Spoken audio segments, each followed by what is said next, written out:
you see, the thing about disciplining someone, let's say, is that when you, and I see this very clearly when I'm talking to young people, is that I'm really on the side of the person that wants to do something positive with their life, to make their own life better, because I think that's where you should start. You should start by maximizing the quality of your own life. That's not a selfish thing, or if it is, it's the right kind of selfishness.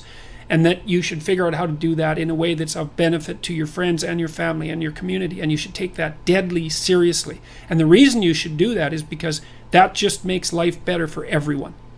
And it reduces a fair bit of the misery that would otherwise be part and parcel of life, and it makes everything function smoothly. And one of the things I'm really curious about is what the world would be like if everybody decided to do that, because human beings are really remarkable creatures, and we hobble ourselves very badly with deception and resentment and revenge and the desire to make things worse and arrogance and all those sins, let's say, that make us deviate from our true path. And our true path should be something like, imagine the noblest aim that you can conceptualize and then sacrifice your life to attempting to attain it. And there's nothing in that that isn't good for everyone. And so, apart from the fact that it requires a lot of responsibility, I just can't see why everyone wouldn't do that. And when I'm talking to young people and, shaking my finger and saying, grow the hell up and get mature and take on some responsibility, I'm not saying that because I'm an enemy of the person. I'm saying it because I'm the best friend of the part of them that would really like to walk in the light.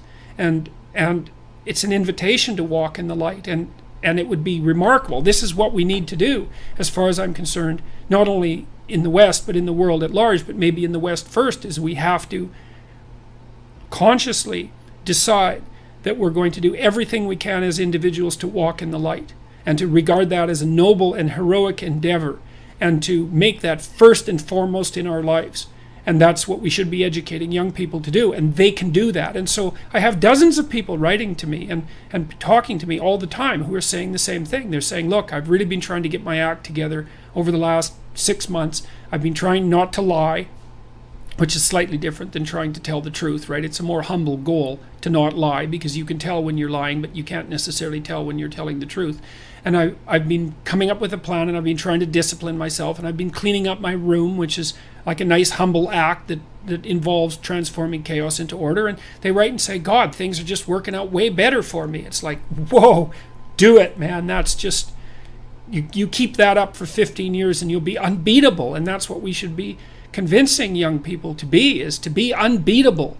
And not because that's what they should do or because they're bad if they don't, but because there's nothing better you can possibly do with your limited and suffering bound life than to aim high and sacrifice yourself to the attainment of those goals. So that's